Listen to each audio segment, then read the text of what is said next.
Work and energy discuss कर रहे थे। वर्क एंड एनर्जी में आज डिस्कस करेंगे पावर के बारे में। तो लिखो पॉइंट पावर।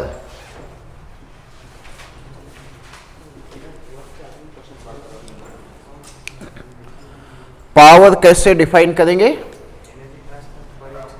हाँ, रेट ऑफ एनर्जी ट्रांसफर या रेट ऑफ वर्क डन। तो लिखो it is rate of doing work. It is rate of doing work. Work करने का rate is called as power. यानी कि पावर को सिंपल वे में रेट के फॉर्म में लिखना हो तो क्या लिखेंगे? dW/dt है। dW को एलिमेंटल वर्क डन है, smaller work done. Smaller work done है तो उसको F.ds ऐसा लिख सकते, F.ds/dt ये है। तो पावर का वैल्यू F.ds/dt क्या कहलाता है? वेलोसिटी, मतलब F.v के इक्वल हो गया। या कह सकते हैं इसका F.v cos थीटा। ये जो है पावर कहलाएगा इंस्टेंटेनियस पावर, है कि नहीं? ये इंस्टेंटेनियस हो गया। यदि हम लोग यहाँ लिख भी ले, P जो है सिंपली पावर कहो या इंस्टेंटेनियस पावर कहो,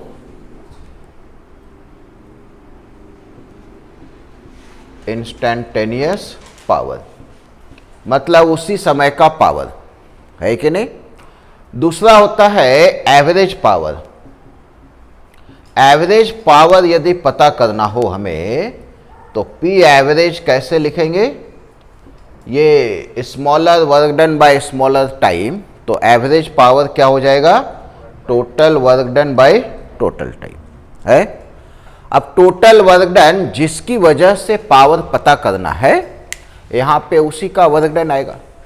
अब एक्सटर्नल की वजह से पता करना हो, मान लो फ्रिक्शन वगैरह नहीं है, सिर्फ एक्सटर्नल का, तो एक्सटर्नल का पावर हम लोग लिखेंगे चेंज इन काइनेटिक एनर्जी या चेंज इन पोटेंशियल एनर्जी, या दोनों का कॉम्बिनेशन, जैसा भी रहे उस फॉर्मेट में बदल के पता किया जा सकता है। तो ये हो गया पावर। इसका यूनिट क्या लिखते हैं हम लोग? SI सिस्टम जूल पर सेकेंड या वैट, है कि नहीं? बाकी हॉर्स पावर भी अलग से यूनिट आता है। हॉर्स पावर SI सिस्टम में नहीं आता है, उसका कन्वर्जन है 1 हॉर्स पावर कितना होता है? 746 वैट के बराबर है। ऐसा कन्वर्जन एग्जिस्ट करता है। लिखो इसको,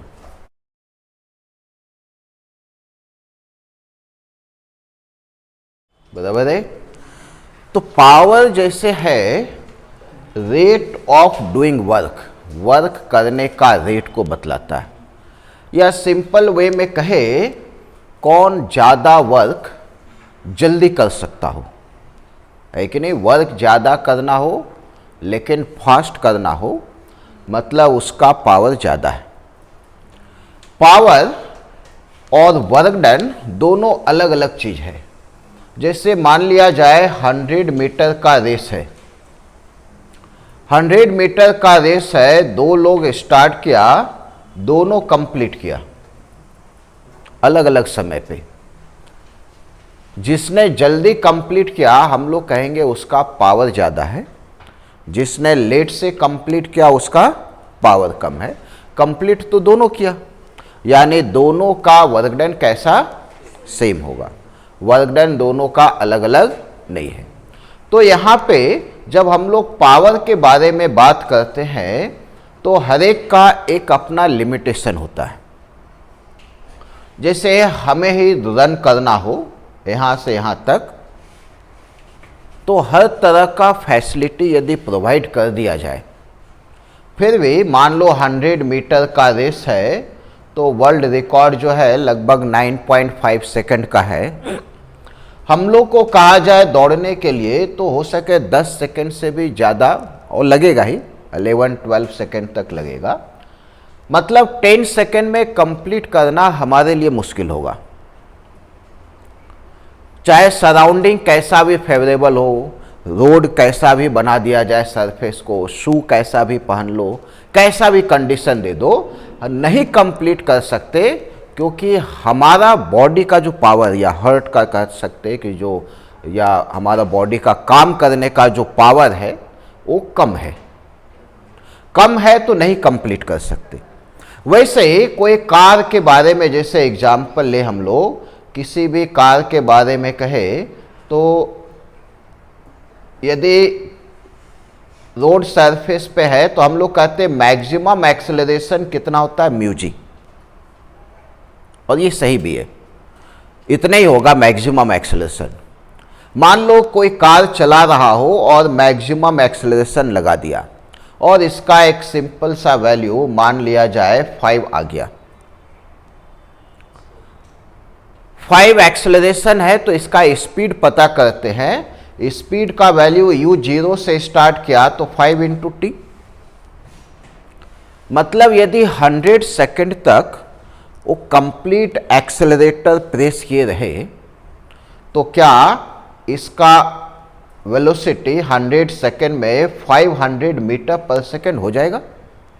कार का नहीं होगा। कार का स्पीड 500 मीटर पर सेकेंड नहीं आ सकता। क्यों?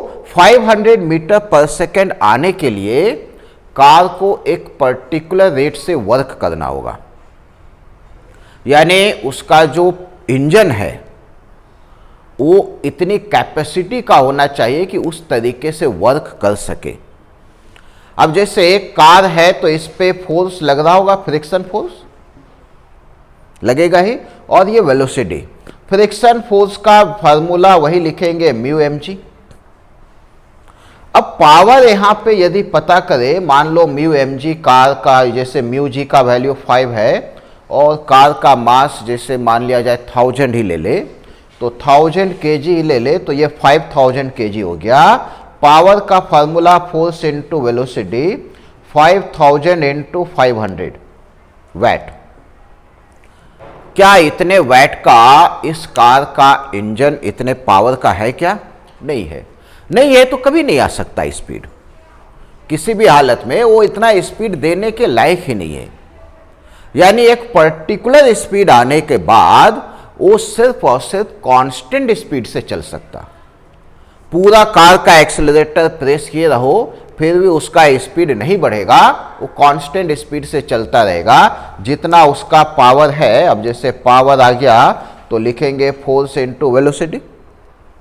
वेलोसिटी का कुछ वैल्यू जैसे मान लिया जाए, इसी में कह दिया जाए कि इसका जैसे हम लोग कहते हैं ना 180 किलोमीटर पर आवर, मतलब 50 मीटर पर सेकेंड।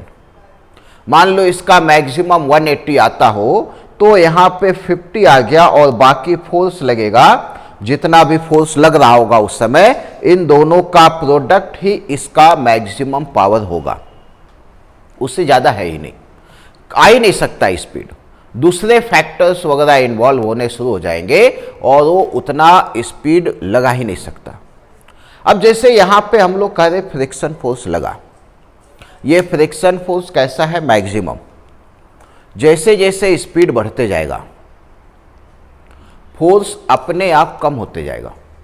फोर्स लगा ही नहीं सकता। वो खुद भी एनालाइज करते होगे, कोई भी चीज़ को धक्का देना हो कभी, या दिए हो, जैसे कोई गाड़ी खराब हो गया और धक्का देख चलाना हो, जब गाड़ी रुका हुआ है तो पूरा फोर्स लगा रहे, लेकिन जब गाड़ी चलने लगा तो खुद महसूस करते कि अब हम फोर्स कम लगा पा रहे, क्योंकि फोर्स पहले लगा रहे थे फोर्स तो हम वेलोसिटी नहीं दे रहे, तो हम वर्क नहीं कर रहे, कुछ भी हम वर्क नहीं कर रहे, सिर्फ बॉडी में जो प्रेशर वगैरह है बस उतने ही।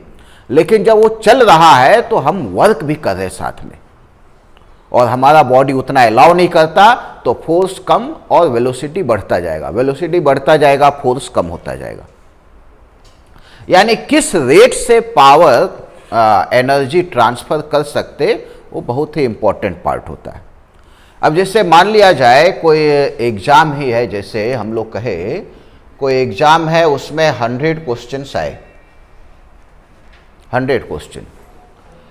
अब 100 क्वेश्चन आए, अब इसमें क्या है, सॉल्व करने के लिए दे दिया जाए अलग अलग स्टूडेंट को, कोई टाइम का लिमिट ना हो, और मान लो कि हर स्टूडेंट, जो 3 स्टूडेंट है, सभी को सब चीज़ मालूम है, कंटेंट, वो सभी क्वेश्चन सॉल्व कर सकता है। अलग अलग टाइम पे सॉल्व किया, जितने भी टाइम पे सभी ने सभी क्वेश्चन को सॉल्व कर लिया, तो हम लोग कहेंगे तीनों ने इक्वल वर्क किया। लेकिन यदि इसमें टाइम लिमिट लगा दिया कि 1 आवर में ही सॉल्व करना है, अब 1 आवर में सॉल्व करना है, या फिर ऐसा हुआ एक जो है कि इसको करीब 40 मिनट में सॉल्व कर लिया, दूसरा 60 मिनट में सॉल्व किया, और तीसरे को 90 मिनट लग गए, ऐसा सपोज। मतलब सिंपल वे में कहा जाए तो क्वेश्चन सॉल्व करने के आधार पे इसका पावर ज़्यादा है और इसका पावर कम है, सेम कंडीशन है। हाँ, कैपेसिटी 100 सॉल्व करने का सबके पास था, लेकिन सभी अलग अलग टाइम लगा रहा है, मतलब क्वेश्चंस वगैरह को रिकॉल करना या कोई भी प्रैक्टिस कम करना। अब जैसे 100 मीटर का रेस है, एक मैं हूँ, कोई और एक एक्सपर्ट जो रनर है, दोनों लोग पार्टिसिपेट किया, वो जल्दी कंप्लीट किया, हमें ज़्यादा समय लगा। अब एनालाइज किया जाए वजह क्या है, तो वजह पता चला कि वो बहुत ज़्यादा प्रैक्टिस करता है, मैं बहुत कम प्रैक्टिस करता हूँ। प्रैक्टिस हम कम करते हैं इसीलिए हमारा पावर कम बढ़ा है, वो ज़्यादा प्रैक्टिस किया तो उसका पावर ज़्यादा बढ़ा है। एग्जाम में भी वही होते, जो ज़्यादा प्रैक्टिस करेगा डेफिनेटली वो जल्दी रिकॉल करेगा, फास्ट सॉल्व करेगा और समय भी बचेगा उसका। जो कम प्रैक्टिस करेगा, हाँ सॉल्व कर सकता है क्वेश्चंस वगैरह, यदि मान लो उस तरह से आ जाए, कंटेंट के आधार पे बैठ के सोच कर विचार करके आराम से सॉल्व सारे क्वेश्चन कर सकते बिना बुक का रेफरेंस लिए, यदि पढ़ा हुआ है तो। लेकिन प्रैक्टिस यदि नहीं है तो फास्ट नहीं कर सकते, और फास्ट करने की कोशिश करते तो गलत होगा, ये भी रहता। तो प्रैक्टिस इंपॉर्टेंट रहता है पावर बढ़ाने के लिए, है। पढ़ाई जैसे करते क्लासरूम वगैरह में बैठे पढ़ रहे हैं, ये वर्क डन का हुआ कि हम वर्क कर सके, उसके लिए एग्जाम्स में सेलेक्ट पास होना हो तो उसके लिए प्रैक्टिस इंपॉर्टेंट है, और दोनों जरूरी है। नॉलेज है ही नहीं तो फिर प्रैक्टिस का कोई मतलब ही नहीं। तो ये है बेसिक टर्म पावर का, ये लिख लिए सब लोग।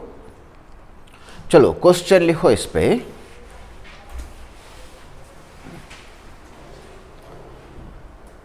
A block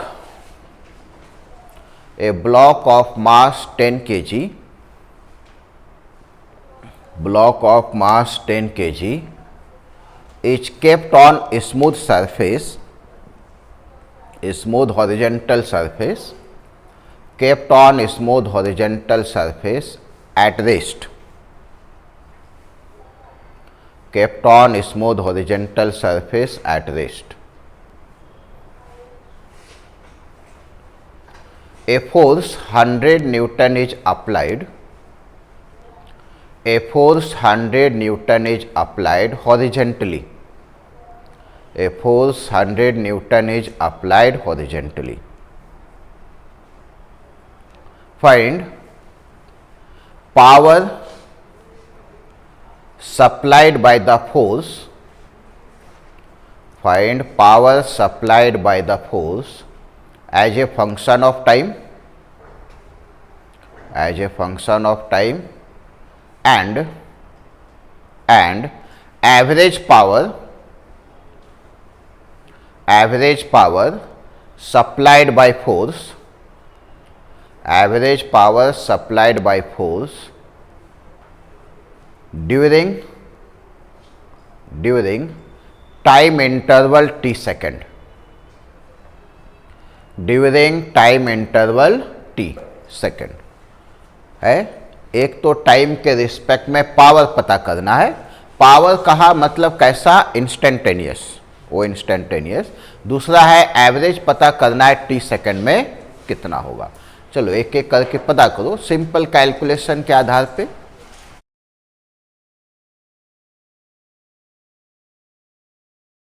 देखो यदि हम लोग डिस्कस करें यहाँ पे, तो ब्लॉक कोई ले लिए जिसका कोई मास हो और इस पे फोर्स लगा दे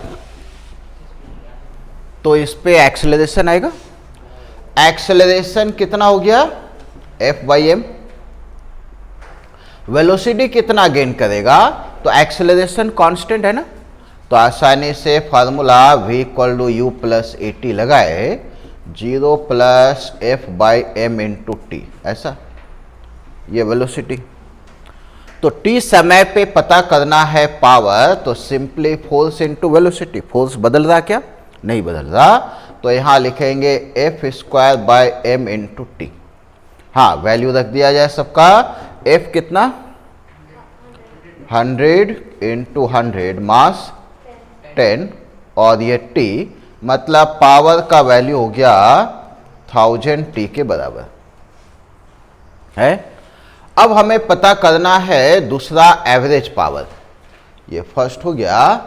सेकंड में कहे तो एवरेज पता करना। अब एवरेज का फॉर्मूला है वर्क डिवाइडेड बाय टाइम। अब वर्क पता करना है तो कैसे पता करेंगे, वर्क पता करना है किसकी वजह से, फोर्स की वजह से, तो F × S लिखो। तो F तो दे रखा, S पता करना होगा। अब S कैसे पता करेंगे, तो S का होगा 12AT²। ए मालूम है, करेक्ट।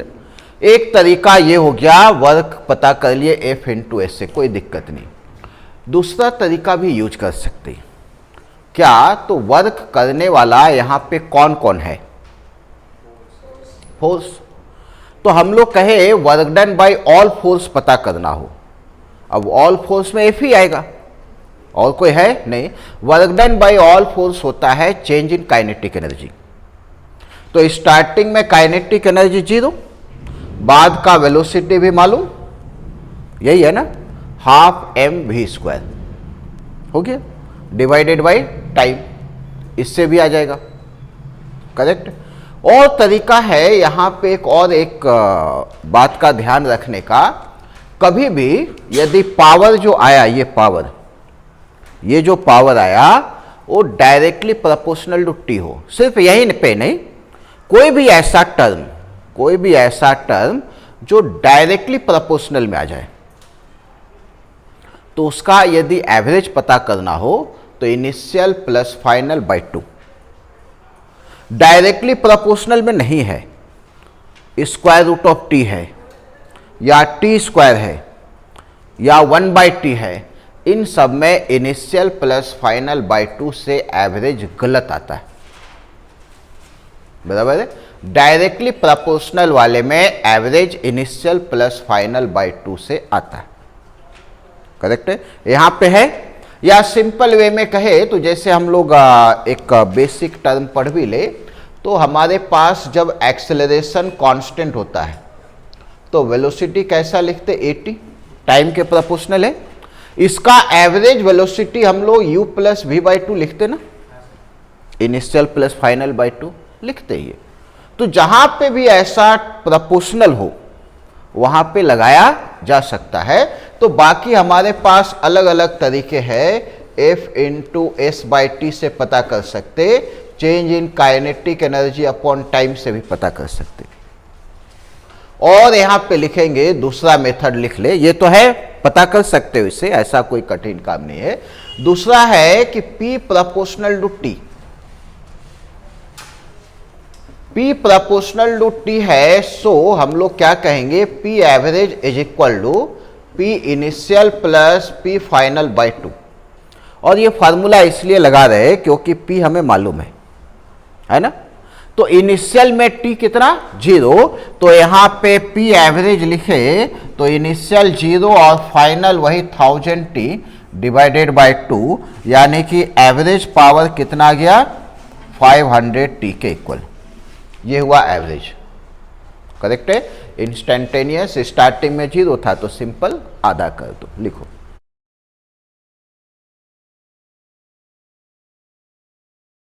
बराबर है। चलो नेक्स्ट लिखो question, A block of mass m, a block of mass m having initial velocity u,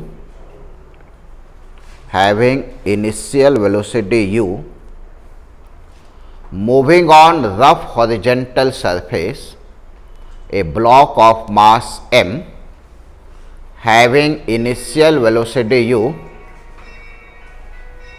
moving on rough horizontal surface, moving on rough horizontal surface having coefficient of friction mu, having coefficient of friction mu. Find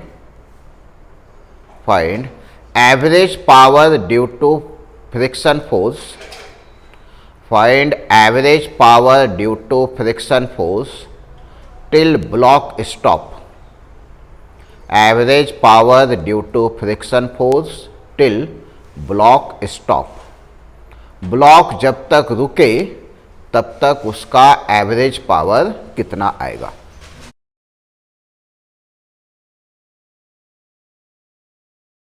देखो इस बार का discussion करें, ऐसा block लिए, ये move कर रहा है इधर और फ्रिक्शन फोर्स लगेगा पीछे। पिछले क्वेश्चन में भी देखोगे फोर्स जो लगा था वो कैसा था, कांस्टेंट। कांस्टेंट फोर्स में पावर आया प्रोपोर्शनल टू टी, आया ना। यहां पे एक टर्म और लिख सकते हैं, फोर्स इज कांस्टेंट, ऐसा है। यानी फोर्स कांस्टेंट हो तो एवरेज का फॉर्मूला ये लगा सकते, P initial plus P final by 2। यहां पे भी फ्रिक्शन फोर्स कैसा है, कांस्टेंट है। फ्रिक्शन फोर्स का value mu M G and it is constant. Constant होने की वजह से, कांस्टेंट यदि नहीं रहता तो नहीं लगा सकते, कांस्टेंट होने की वजह से एवरेज लिखेंगे P initial plus P final by 2। Initial कितना, तो फ्रिक्शन इधर है, वेलोसिटी इधर है। फ्रिक्शन इधर, वेलोसिटी इधर, तो माइनस F इंटू यू, सही, अपोजिट है ना। F डॉट भी होता है, अपोजिट है। फाइनल में रू स्टॉप हो गया। अब स्टॉप हो गया तो फाइनल में कितना पावर लिखना है, तो लिख लो माइनस F इंटू 0, है ना, डिवाइडेड बाय कितना, 2। यानी कि एवरेज पावर जो बनकर आया वो simple minus mu M G U divided by 2 के बराबर। यही है हमारा एवरेज पावर। मतलब कुछ बहुत ज़्यादा कैलकुलेशन की ज़रूरत नहीं, और यदि कैलकुलेट करें इसको बेसिक तरीके से तो बहुत लेंदी प्रोसेस है। पहले तो पता करना होगा कितना डिस्टेंस पे जाके रुकेगा, उससे आएगा F into S work done. फिर कितने टाइम पे रुकेगा, उससे टाइम आएगा। फिर वर्क अपॉन टाइम लिखेंगे तब जाके ये आंसर आएगा। यहाँ पे डायरेक्ट भी इनिशियल पता कर सकते, डिवाइडेड बाय 2, फाइनल 0 है, आंसर तैयार हो गया। लिखो उसको।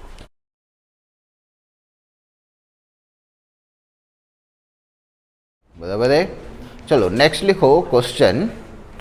ए particle of mass m, a particle of mass m moving with constant acceleration, a particle of mass m moving with constant acceleration has initial velocity u, has initial velocity u and attain a final velocity v, and attain a final velocity v in time t,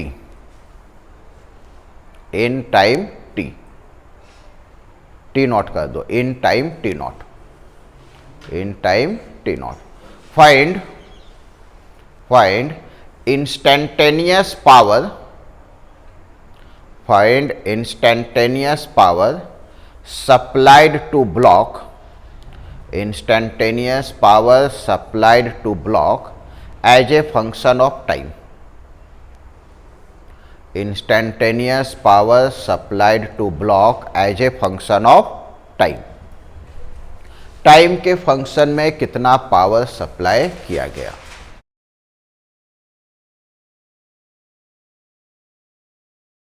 देखो इस बार instantaneous power पूछ रहा है। Instantaneous power यदि पूछा जाए तो हमें पता करना होगा कितना इसका इस पे फोर्स लग रहा है और कितना वेलोसिटी है कि नहीं। तो दे रखा है क्वेश्चन में वेलोसिटी u से v हो गया, यानी एक्सेलरेशन है तो फोर्स लगेगा। तो चलो पहले एक्सेलरेशन पता करें, तो कैसे लिखते हैं हम लोग, final minus initial by time, correct है, ये एक्सेलरेशन। अब क्या है, यदि पावर लिखना हो इंस्टेंटेनियस तो F इंटू वी, यही लिखते। फोर्स नहीं मालूम है, लेकिन जो भी फोर्सेस लग रहे होंगे वो ma के बराबर ही होगा, ma इंटू वी। ये v जो है हम लोग क्या करते हैं, v डैश लिख देते, क्योंकि ये v नहीं है। क्वेश्चन में जो v है वो फाइनल वेलोसिटी है, हमें कहीं बीच के वेलोसिटी का डिस्कस करना है as a function of time, t time पे पता करना है कि नहीं। नोटेशंस वगैरह क्वेश्चन में जो रहते हैं वो कंफ्यूज करता है कभी कभी। अब जैसे v दे दिया तो हम लोग ये इंस्टेंटेनियस मान लेते, लेकिन ये फाइनल है, गिवन है, बाकी इंस्टेंटेनियस पता करना है। तो v डैश कितना आएगा, तो वेलोसिटी लिखना है तो क्या लिखते, u प्लस at, है ना। तो यहाँ पे ये वाला टर्म आएगा, जबकि एक्सेलरेशन ये है, तो यहाँ लिख दिए power is equal to ma u plus at, ऐसा है। अब सभी का वैल्यू रख दिया जाए, हो गया आंसर तैयार, और कुछ करना ही नहीं। वैल्यू रख दिया जाए तो एक लाइन और लिख दे, MUA plus MA square T, तो देखो क्या आ जाएगा, MU और इधर का आ गया V minus U by T not plus V minus U by T not का होल स्क्वायर इंटू T। ये कांस्टेंट टर्म स्टार्टिंग को इंडिकेट करेगा और ये बढ़ता रहेगा टाइम के साथ, और लिनियरली डिपेंडेंट है, मतलब इसमें भी एवरेज पावर पता करना हो तो इनिशियल प्लस फाइनल बाय 2 लगा के पता कर सकते, और आएगा भी ना, फोर्स कांस्टेंट ही है ना, एक्सेलरेशन कांस्टेंट है, फोर्स कांस्टेंट हुआ तो लगेगा ही, आराम से लगा भी सकते हैं। लिखो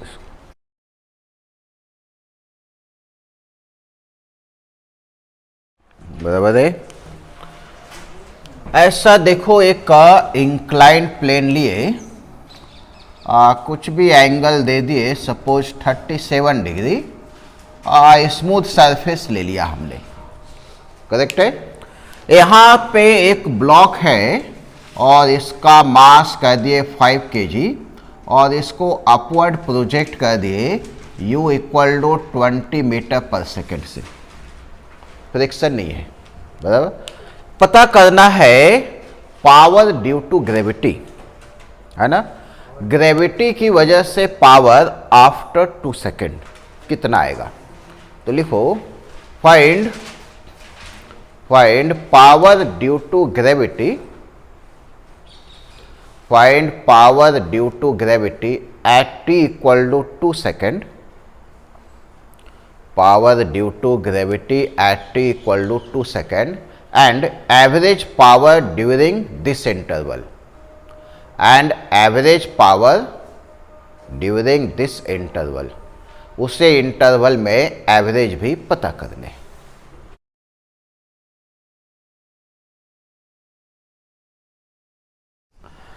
देखो, जब हमें इंस्टेंटेनियस पावर पता करना है तो वेलोसिटी तो चाहिए। अब वेलोसिटी पता करना होगा, इसका है कितना, टाइम फिक्स दे रखा 2 सेकेंड। तो यहाँ देखें तो इसमें इंक्लाइन प्लेन का केस है, तो इसमें एक्सेलरेशन इधर होगा, और इस एक्सेलरेशन का वैल्यू कितना होगा, तो एक्सेलरेशन इंक्लाइन प्लेन पे वो भी फ्रिक्शन लेस हो तो कितना लिखते, g साइन थीटा, करेक्ट है। तो एक्सेलरेशन पता करें हम लोग तो लिखेंगे g साइन थीटा के इक्वल, ये हो गया 10 साइन 37 3/5 मतलब 6, एक्सेलरेशन हो गया 6। ये ब्लॉक चल के यहाँ पे आएगा 2 सेकेंड में, तो इस समय इसका कुछ वेलोसिटी v होगा, करेक्ट है ना, वेलोसिटी v कितना होगा वो पता करें तो v इक्वल टू लिखेंगे u plus 80, v equal to u का वैल्यू कितना है 20, लेकिन एक्सेलरेशन नीचे है ना, तो -6 और टाइम कितना कहा है 2, यानी v इक्वल टू कितना 8 मीटर पर सेकेंड। वेलोसिटी 8 हो गया। अब वेलोसिटी आ गया, चलो ठीक है। अब दूसरा टर्म बचा फोर्स। पता किसकी वजह से करना है, ग्रेविटी। हाँ, यहां पे भी यदि कोई कहे नॉर्मल की वजह से पावर पता करो, यदि कोई कहे नॉर्मल की वजह से पावर पता करो, तो जरा सोचो नॉर्मल वर्क करता है क्या, तो पावर आएगा। अरे जो वर्क ही नहीं कर रहा तो कहां से पावर आएगा। और ऐसे भी देखे नॉर्मल लगेगा कैसा, सरफेस के परपेंडिकुलर, और वेलोसिटी इधर, दोनों के बीच का एंगल कितना 90, एफ वी कॉस 90, 0, पावर नहीं आने वाला। यहां पे ग्रेविटी का देखे तो ग्रेविटी लगेगा ऐसा, दिस इज द mg, और वेलोसिटी जो है वो इस डायरेक्शन में है v, ऐसा यहां बना ले वेलोसिटी v। सबसे इंपॉर्टेंट पार्ट कि कितना एंगल है दोनों के बीच में, इंपॉर्टेंट है। एंगल कितना होगा, तो यहां पे एक लाइन ड्रॉ कर ले ऐसा, इस तरीके से, तो ये 37 है, तो ये भी कितना 37, इंक्लाइन प्लेन हॉरिजेंटल से। और इधर वाला तो मालूम ही है कितना एंगल है, यहां से यहां तक 90, हॉरिजेंटल वर्टिकल। तो फोर्स और वेलोसिटी के बीच का एंगल कितना हुआ 90 प्लस 37। यहां हम लोग लिखेंगे power due to gravity is mg into velocity into cos 90 plus 37 है। m का वैल्यू 5, g का value 10, velocity 8, cos 90 plus 37। Second quadrant में cos नेगेटिव होता है, मतलब ये हो गया माइनस साइन 37। cos 90 है तो साइन हो जाएगा, साइन 37 विद माइनस साइन, और साइन 37 कितना 3/5 हो गया। ये 5 कैंसिल, 8 और 3 कितना, ये हो गया -240 वाट। माइनस कहने का मतलब ग्रेविटी पावर सप्लाई नहीं कर रहा, ग्रेविटी पावर ले रहा है, और तभी तो इसका स्पीड कम होते जा रहा है। यदि ग्रेविटी पावर सप्लाई करता तो स्पीड बढ़ना चाहिए। पावर सप्लाई करने का मतलब वर्क करना, और किसी को वर्क करेंगे किसी के ऊपर तो उसका एनर्जी बढ़ेगा, एनर्जी बढ़ेगा मतलब यहां पे तो कम हो रहा, काइनेटिक एनर्जी कम हो रहा, मतलब ये एनर्जी लॉस कर रहा, तो ग्रेविटी का पावर नेगेटिव आया। भी लिखो इसको,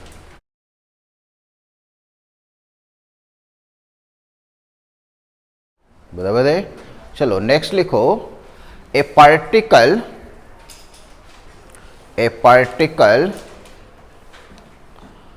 moving in a straight line, is given as x equal to t cube minus 2t, x equal to t cube minus 2t. Find instantaneous power,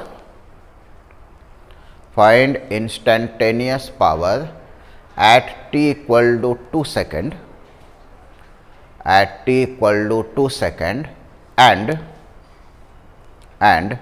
average power between t equal to 0 and t equal to 2 second. Average power between t equal to 0 and t equal to 2 second. Bracket में लिख लो m equal to 2 kg, particle का mass कितना 2 kg, m equal to 2 kg, mass 2 kg हो पता करने का। इसमें एक एवरेज भी पता करना था ना, तो एवरेज पता करना था तो कैसे पता करेंगे, तो जरा सोचो। यहां पे ग्रेविटी फोर्स कैसा है, कांस्टेंट, मतलब इनिशियल प्लस फाइनल बाय 2 लगा सकते। अब इनिशियल प्लस फाइनल बाई 2 लगाना है तो ये तो फाइनल है, इनिशियल यहां का लिखना होगा। अब यहां का इनिशियल लिखना है तो कितना होगा, तो फॉर्मूला यदि पावर पे आ जाए तो बाकी सब चीज सेम है, बदल कौन रहा है, सिर्फ वेलोसिटी।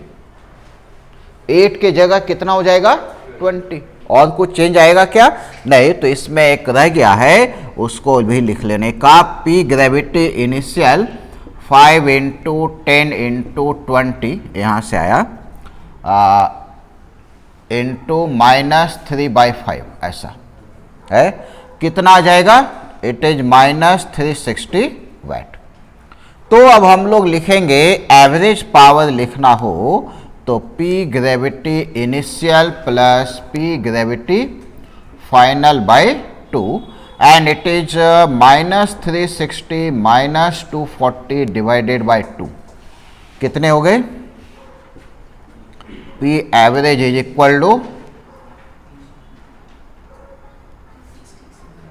-300 वाट, बीच का वैल्यू, ये एवरेज पावर आएगा। आसानी से हम लोग कैलकुलेट कर सकते हैं। ये 240, ये 360 गलत है ना,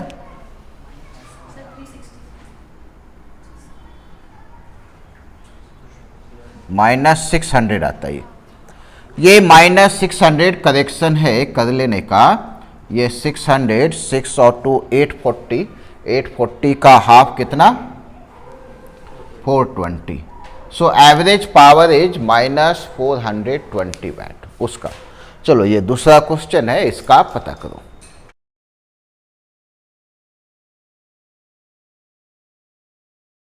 देखो इस क्वेश्चन में पहले तो कहा इंस्टेंटेनियस पावर पता किया जाए, तो इंस्टेंटेनियस पावर का फार्मूला F इंटू वी, और F के जगह ma लिखेंगे क्योंकि फोर्स दे नहीं रखा है, और एक्सेलरेशन पता कर सकते, बराबर।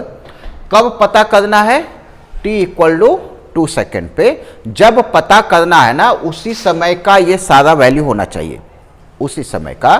तो सबसे पहले हम लोग वेलोसिटी पता करें तो v इक्वल टू कितना 3t² - 2 और एक्सेलरेशन कितना 60।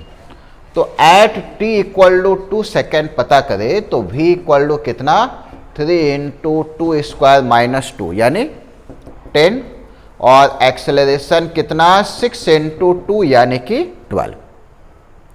तो पावर कितना आ जाएगा, मास 2 दे रखा है, एक्सेलरेशन 12 है और वेलोसिटी 10 है, यानी कि पावर का वैल्यू कितने हो गए 240 वाट के बराबर। ये हो गया पावर, करेक्ट है, ये फर्स्ट केस।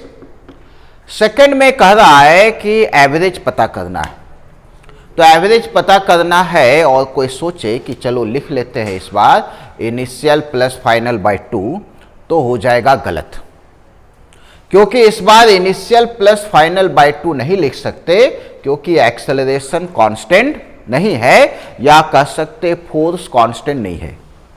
यहां पे सेकेंड पार्ट में यदि डिस्कस करें तो F जो है नॉट कांस्टेंट, फोर्स कांस्टेंट नहीं है, तो P initial plus P final by 2 नहीं लगेगा, लेकिन हाँ पावर का जो बेसिक फार्मूला है वर्क अपॉन टाइम ये तो लगेगा ही, ये तो बेसिक है। अब वर्क कैसे पता करेंगे, तो ऐसे सेगमेंट में ऐसा इक्वेशन यदि दिया रहता था तो हम लोग वर्क कैसे पता करते थे, चेंज इन काइनेटिक एनर्जी सवाल आते थे, इसमें t इक्वल टू 2 सेकेंड तक में पता करो कितना वर्क होगा। तो F और S का प्रोडक्ट से तो पता नहीं किया जा सकता है क्योंकि फोर्स बदल रहा है, इंटीग्रेट करके पता कर सकते F.ds, लेकिन वो बहुत लेंदी है। दूसरा बहुत आसान तरीका चेंज इन काइनेटिक एनर्जी, यानी वर्क डन यहां पे भी हम लोग लिखे तो वैसे ही लिखेंगे change in kinetic energy upon time, और इसके आधार पे पता किया जा सकता, वो भी कौन सा एवरेज, ये एवरेज चल रहा। चेंज इन काइनेटिक एनर्जी कैसा, तो यहां पे हम लोग लिखेंगे P average half m v² - u² by T. u कितना, मतलब u कहने का मतलब t इक्वल टू 0 पे, इक्वेशन ऑलरेडी बना रखे ना वेलोसिटी का, t का वैल्यू 0 रखेंगे तो कितना आएगा -2। तो यहां लिखेंगे 3 इंटू 0 स्क्वायर -2 इज -2 और v ऑलरेडी कैलकुलेटेड है कितना 10, ओ वही पे आ जाएगा। चलो अब पी एवरेज का फॉर्मूले में वैल्यू रख दिया जाए, हाफ मास इज 2 10 स्क्वायर -2 का स्क्वायर और टाइम ड्यूरेशन इज 2, है ना। अब ये प्लस स्पीड होता या माइनस स्पीड होता, कोई फर्क पड़ेगा क्या? स्क्वायर का टर्म है, कोई इफेक्ट नहीं आता है। और काइनेटिक एनर्जी ऐसे भी सिंपल सा कहे तो नेगेटिव नहीं होता, ये बात का भी ध्यान। 2 2 कैंसल, ये 100 - 4 96/2 कितने हो गए 48, यानी एवरेज पावर जो है वो कितने के इक्वल है 48 वाट।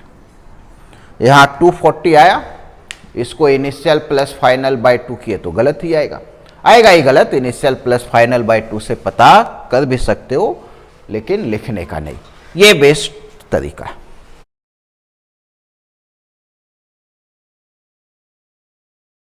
बराबर है। चलो लिखो next question. A motor pump out water, a motor pump out water from a depth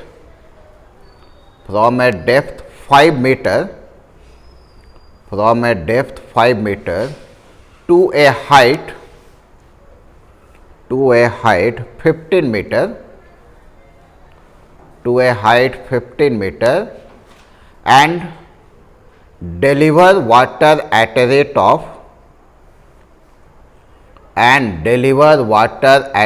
of 10 meter per second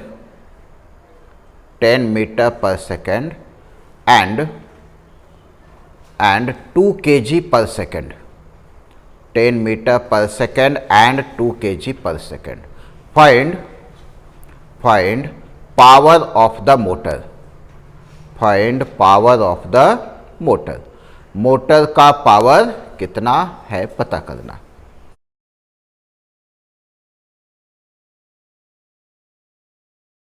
देखो कैलकुलेशन का क्या तरीका हो सकता है। तो ये ग्राउंड सरफेस मान लिया जाए, यहाँ पे कोई मोटर है, ये पाइप लगा होगा, इधर वाटर लिफ्ट करना है कहीं यहाँ से, ये हुआ यहाँ से यहाँ तक 5 मीटर। पाइप कितना भी दूर रहे उससे फर्क नहीं पड़ता, पानी तो अपने आप यहाँ आ जाएगा, यहाँ से ही लिफ्ट करना है।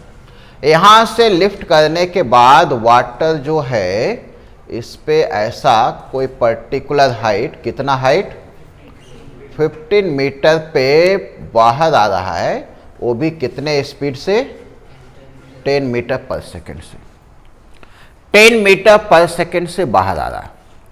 कह रहा है मोटर कितना वर्क करेगा, पावर कितना होगा। तो पावर हमें बाकी किसी का ना पता करके सिर्फ पता करना है मोटर का। अब ये बताओ मोटर का पावर हर समय बदलता रहेगा या कांस्टेंट रहेगा? कांस्टेंट, बदलेगा तो है नहीं। अच्छा कोई टर्म यदि कांस्टेंट हो तो उसका एवरेज वैल्यू बदल जाएगा क्या? वही रहेगा। इसीलिए हम लोग क्या करेंगे, ठीक है पावर इंस्टेंटेनियस ही पता करना है, लेकिन कांस्टेंट होने की वजह से यदि एवरेज पता कर ले तो भी कोई गलत नहीं आएगा, आंसर आएगा क्या? वही है ना, एवरेज भी तो वही है, बदल रहा हो तब ना, हर समय अलग हो तो एवरेज अलग आएगा। तो यहां लिखेंगे इसका फॉर्मूला वर्क अपॉन टाइम। अब वर्क करने वाला कौन है? मोटर। मोटर एक तरह से हो गया एक्सटर्नल एजेंट, बराबर। फ्रिक्शन वगैरह का टर्म यूज ना करे तो ये एक्सटर्नल एजेंट हो गया। तो वर्क डन लिखेंगे मोटर की वजह से change in kinetic plus change in potential. और कोई है भी क्या? और कोई नहीं है ना वर्क करने वाला। वर्क करने वाला सिर्फ और सिर्फ मोटर है, इसीलिए वर्क डन की जगह हम लोग आसानी से लिख सकते change in kinetic plus change in potential divided by time. Correct है। चेंज इन काइनेटिक, वाटर जहां पे होगा किसी भी डेप्थ पे तो ये तो रेस्ट पे ही होगा ना, यहां तो चलता नहीं है, टैंक वगैरह या अंडरग्राउंड वाटर है तो नॉर्मली चल भी रहा है, क्या है वो रेस्ट भी मान के चलते, बाद में वाटर चल रहा है तो किया, तो वेलोसिटी भी किसने लाया होगा इसमें, मोटर ने। तो यहां पे पावर में लिखे तो change in kinetic energy half M V square minus 0 ऐसा, plus change in potential energy, जो भी वाटर है यहां को यहां पे उसको यहां से यहां तक लिफ्ट कर रहा है, लिफ्टिंग का काम भी मोटर का है। तो पोटेंशियल एनर्जी कितना चेंज हुआ, तो mgh divided by t, h मतलब 5 + 15 दोनों मिला के, है ना, h यहां से यहां तक लिख सकते, ये हो गया h। अंदर पाइप ज्यादा भी रहे, जैसे क्वेश्चन वगैरह पूछ दिया कि 5 मीटर और अंदर है तो 5 मीटर कैलकुलेशन में काउंट नहीं होगा, करेक्ट है। अब यहां पे सवाल है कि m कितना, तो मास के बारे में कहा है 2 kg/सेकेंड, बराबर, यानी 1 सेकेंड में 2 kg, 2 सेकेंड में 4, जितना समय लेना हो उतना ले लो। तो t समय में कितना मास होगा, 2t, तो m के जगह हम लोग 2t लिखेंगे, या कैलकुलेशन ही 1 सेकेंड का कर लो, तो यहां t के जगह 1 रख दो और मास के जगह सिंपली 2, 1 सेकेंड में वही है। या इन जनरल पता ही करना हो तो मास का वैल्यू t समय में, जैसे t समय का ही वर्क डन पता कर दे, तो मास कितना 2t, तो यहां अब वैल्यू रखेंगे, तो हाफ मास के जगह लिखेंगे 2t और वेलोसिटी के जगह 10 स्क्वायर, प्लस यहां पे भी मास 2t, g का वैल्यू 10, h का वैल्यू 20 और डिवाइडेड बाई इधर t, t का टर्म देखो कैंसिल होगा ही, वो कैंसिल हो ही जाता, अदरवाइज कैलकुलेशन आएगा ही नहीं। तो यहाँ हो गया ऊपर 100 और उधर कितने हो गए 400 और ये 1, यानी कि एवरेज पावर या सिंपल मोटर का पावर कितना है 500 वाट है। 500 वाट का मोटर लगा हुआ है, वो इतना काम आसानी से कर सकता है। लिखो,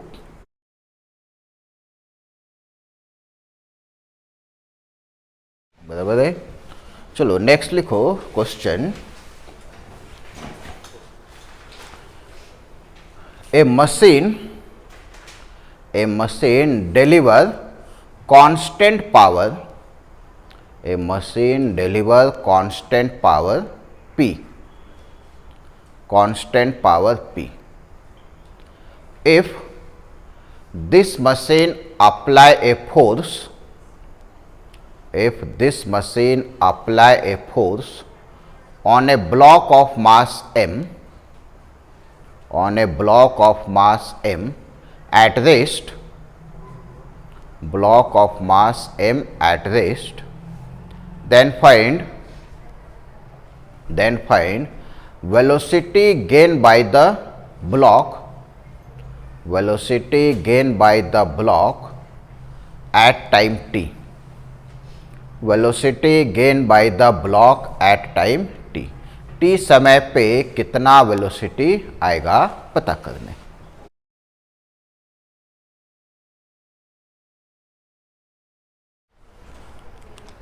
देखो ऐसा सरफेस और यहां पे लिए एक ब्लॉक, ब्लॉक तो लिए ठीक, इसका कुछ मास m है और इस पे फोर्स लगा दिए, इसमें एक्सेलरेशन भी आएगा और वेलोसिटी भी गेन करेगा।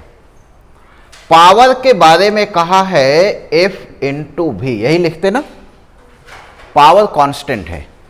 अब स्टार्टिंग में तो ब्लॉक रेस्ट पे था, स्टार्टिंग में ब्लॉक रेस्ट पे था तो एकदम स्टार्टिंग कंडीशन को छोड़ दे तो धीरे धीरे वेलोसिटी बढ़ना शुरू करेगा। तो जैसे जैसे वेलोसिटी इंक्रीज करेगा, कांस्टेंट रखने के लिए, इसको कांस्टेंट रखने के लिए यदि वेलोसिटी इंक्रीज कर रहा हो तो फोर्स क्या होगा, डिक्रीज करेगा, फोर्स कम होता जाएगा, बराबर। अब फोर्स कम होता जाएगा मतलब इस बार का कंडीशन जो है वो वेरिएबल नेचर का है, बदल रहा है। अब जब बदल रहा है तो इसमें वेलोसिटी पता करना as a function of time, तो कैसे पता कर सकते, तो एक तरीका, बेसिक तरीका जैसा दिख रहा है उसी को लिखते चले।